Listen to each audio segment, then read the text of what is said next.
Oh, itu antara kreativiti kan orang-orang kita. Saya rasa salah satu rumah tu tak sah kalau ada satu dua elemen daripada rotan. Dan hari ini juga kita nak teruskan dengan perkongsian kita inspirasi dari seurat rotan. Tadi saya dengan Sugi dah janji kan kita nak hasilkan craft daripada rotan ni, dan bersama saya hari ini adalah Puan Azizah Ahmad atau lebih mesra kita sapa Ibu, yang mana beliau merupakan pemilik Zafia Alno Craft Rotan. Assalamualaikum Ibu. Waalaikumsalam. Ibu nampak ralik buat apa ni, tudung saji ni.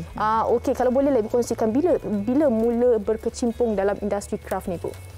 Mula berkecimpung dalam industri craft ni 20 tahun yang dulu. Di mana di situ minat masa tu nak buat rotan. Lepas tu dengan sokongan keluarga dan sokongan Perbadanan Kraftangan Malaysia, khususnya Cawangan Negeri Sembilan, yang membagi latihan untuk memahirkan bidang anyaman ni hingga ke peringkat antarabangsa untuk pembuatan. Ibu dah ke peringkat antarabangsa. Ini adalah salah satu bermulanya daripada punca pendapatan je Kak Ibu kan. Saya tengok Ibu buat tu nampak macam seronok je. Sebenarnya Ibu dah sediakan satu untuk saya. Yang kecil ni untuk saya hasilkan juga. Kita tengoklah macam mana rupa dia, hasil dia. Tadi Ibu ada, kalau boleh Ibu kongsikan lagi lah dengan penonton kan bagaimana antara kita nak anyam, kita nak mulakan menganyam tu. Cara menganyam ni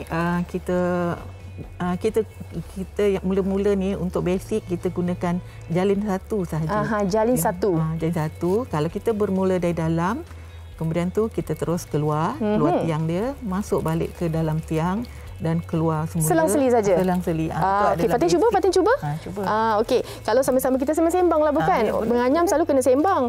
Selalunya kalau kita bercakap mengenai anyaman ni ada macam-macam sebenarnya kan, daripada tudung sajinya, bakulnya. Berapa lama sebenarnya Ibu tempoh kalau kita nak siapkan satu tudung saji tu? Kalau tudung saji ni sehari tu boleh siap sebiji lah. Kalau kita buat memang khas untuk kita nak buat sebiji. Tapi kalau macam kita untuk ada orang tempah buat jualan, kita akan buat sehari kita buat tapak. Okey. Sehari kita buat badan dia. Jadi kita dapat kuantiti yang lebih lah. Baik. Untuk mengejar kita punya tempahan. Ibu, antara perkakas kalau kita nak mula menganyam ni apa antaranya selain daripada rotan ni lah kita nak kena sediakan, selain daripada tu Bu?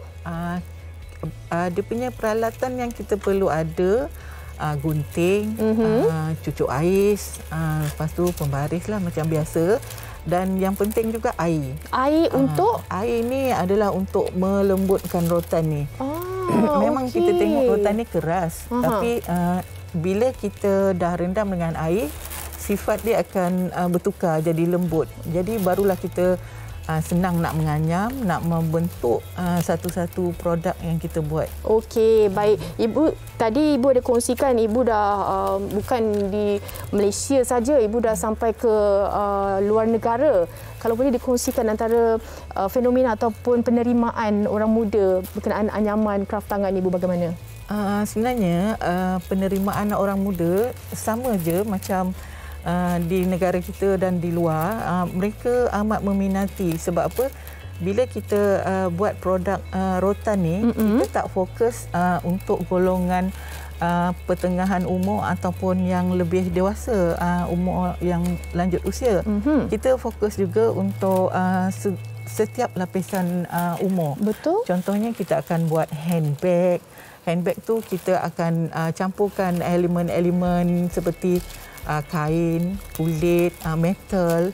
Jadi bila kita membuat campuran elemen-elemen produk ni, jadi nampak lebih menarik dan moden, dan kegunaan dia tu pun orang kata lebih ramai yang meminati. Tapi betul tak Ibu, sebab kalau Fatin sendirilah kan bercakap mengenai rotan ni, dia memang sampai bila-bila pun kita akan boleh, penerimaan dia sampai bila-bila sebab klasiknya, warna-warna yang digunakan sesuai lah dekat rumah kan. Tapi melihat kepada nak ikut era zaman sekarang ni kan, kadang-kadang rotan handbag macam mana, beg tangan bagaimana, kalau kita nak hasilkan bakul pun ada kena ikut trend semasa tu. Bagaimana Ibu? Itu peranan inovasi. Sebenarnya sebagai seorang penggiat kraf anyaman rotan, kita juga tidak lari daripada inovasi produk. Jadi dengan inovasi produk yang kita tonjolkan, macam Ibu, dengan bantuan Kraft Tangan Malaysia juga, setiap tahun kami akan menerima desain-desain baru daripada pihak Kraft Tangan yang dikeluarkan oleh R&D, selain daripada syarikat Ibu sendirilah. Baik. Jadi dengan adanya bantuan daripada Kraft Tangan Malaysia, kami akan lebih mengeluarkan produk yang lebih moden, berinovasi. Lebih contemporary lah. Ya, contemporary. Bila kata kita dapat mengikut cita rasa semasa. Cita rasa orang muda kan, Ibu, khususnya. Okey, Ibu, ini dah sampai ke penghujung dah. Ibu sembang-sembang dah tak perasan dah habis dah saya punya ni. Pandai dah ya, Fatin. Dah boleh jual dah? Oh ya, dah boleh ni, dah boleh. Okey. Bu, kalau kita nak tahu juga, tu ada penonton tanya-tanya tu, mana nak dapatkan ni? Dah lawa-lawa ni, warna-warna ceria ni, Bu. Kalau kita nak dapatkan produk-produk rotan ni, senang je. Pergi ke Facebook eCraft Bazaar. Okey. Boleh kita tengok kat situ. Satu lagi, pergi ke My Craft Shop. Okey. Itu adalah platform yang disediakan oleh Kraft Tangan Malaysia. Dan Ibu punya untuk Ibu, platform? Pergi kepada Zafial Noor Enterprise. Zafial Noor Enterprise. Dekat situ ada macam-macam craft hasil air tangan Ibu sendiri. Baik, saya nak teruskan dengan Ibu. Saya nak habiskan tudung saji mini saya ni.